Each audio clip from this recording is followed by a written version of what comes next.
Bonjour, bonsoir tout le monde. À travers cette nouvelle série de vidéos, je vais vous montrer comment créer un cours en ligne avec la plateforme gratuite de Google qui s'appelle Google Classroom.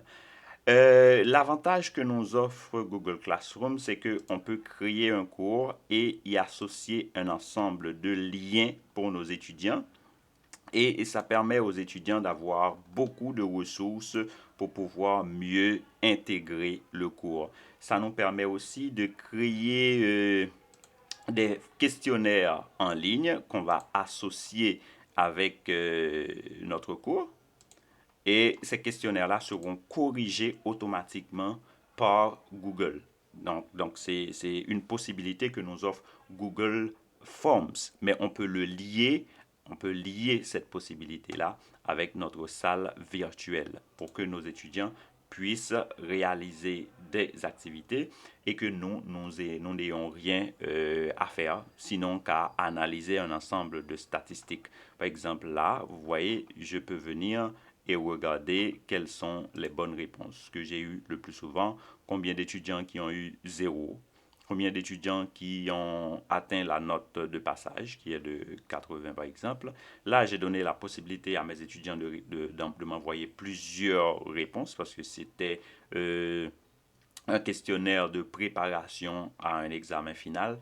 Donc, ils avaient cette possibilité. Et là, je peux voir quelles sont les questions sur lesquelles butent le plus souvent mes étudiants. Et je peux voir aussi quelles sont les questions qui sont les plus faciles, ainsi de suite. Donc, c'est tout l'avantage que nous offre Google Classroom. C'est tout ce que aussi que vous allez apprendre à faire à travers cette série de vidéos. Maintenant, pour la première vidéo, nous allons surtout créer un cours. Créer un cours en ligne. OK. Quand nous arrivons sur la page d'accueil de Google, c'est ce que nous allons faire pour commencer par le commencement. Nous allons cliquer sur les petits points qui sont là, les 9 petits points qui sont là. Nous allons trouver toutes les applications de Google et celle qui nous intéresse, c'est Google Classroom. Nous cliquons sur Google Classroom et nous attendons que les cours apparaissent. Et pour créer un nouveau cours, on vient ici. Ou pour rejoindre un cours, on vient sur plus. Et on fait créer. Pour nous, c'est pas rejoindre un cours, c'est créer un cours. Nous cliquons sur créer un cours.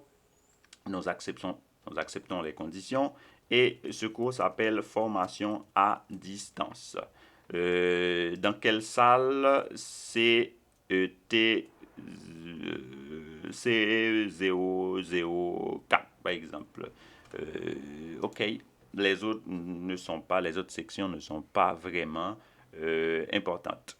Maintenant, Google est en train de créer le cours pour nous. Nous attendons que le cours soit créé pour ensuite le paramétrer et y ajouter aussi des liens.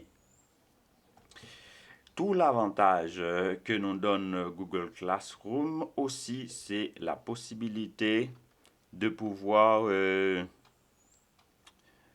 trouver les notes. OK? Donc, trouver, mettre des devoirs, mettre d'autres personnes comme professeurs, trouver les notes facilement de tous les étudiants qui ont remis leurs devoirs, les étudiants qui ne l'ont pas fait, on peut avoir tout ça avec cette plateforme. Ici, c'est la page d'accueil. Formation à distance a été créée, le cours que nous venons de créer. Et ce sont les flux, c'est-à-dire là où vous allez poster des choses. Les étudiants aussi vont pouvoir poser des questions et ça va monter dans cette section-là. Ça, c'est le titre du cours. Ici, c'est le code du cours que vous pouvez communiquer à vos étudiants pour qu'ils puissent rejoindre le cours en cliquant sur plus, comme nous avons vu tout à l'heure.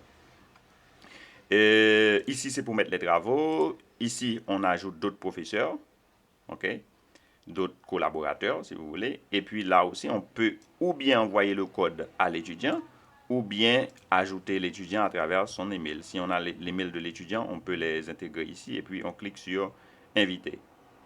Ils vont être invités au cours. Qu'est-ce que nous allons faire pour l'instant? Nous allons commencer à mettre des contenus. Pour mettre des contenus, on clique sur travaux et devoirs. Première chose, on peut cliquer ici, créer. Quand on clique sur créer, on peut mettre un devoir On peut mettre un questionnaire, on peut poser une question, on peut mettre de la documentation, on peut réutiliser le post que vous avez fait dans le flux. Maintenant, la première chose que moi j'encourage à faire, c'est de créer des thèmes. Par exemple, vous pouvez créer premier thème, introduction du cours. OK. Deuxième thème, vous créez leçon 1. Ensuite, leçon 2. Il faut mettre un titre. Après, vous pouvez toujours mettre un titre pour chaque leçon. Parce que là, à ce moment-là, c'est plus facile pour vos étudiants. Leçon 2.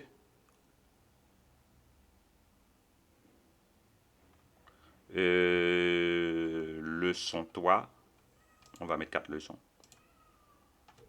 Leçon 3. Ça peut être aussi des thèmes. Hein. Chaque leçon porte sur un thème en particulier. Ensuite, leçon 4. 4 leçons. Leçon 4. Maintenant, je vais reclasser les choses. Ça, je vais descendre. Descendre.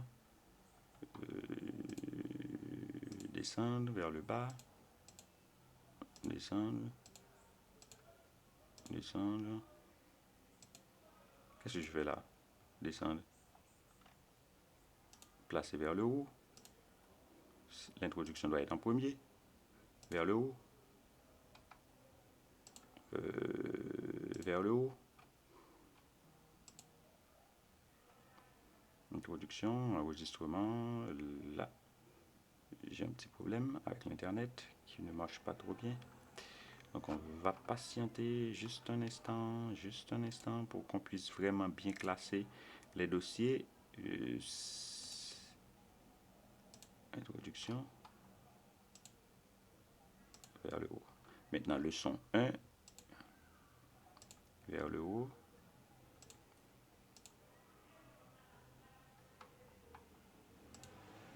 Vers le haut.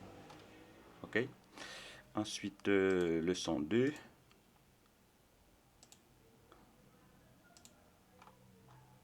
Leçon 2, leçon 3, leçon 4. Voilà, nous avons créé des thèmes. Je ne vais pas faire des vidéos qui sont trop longues.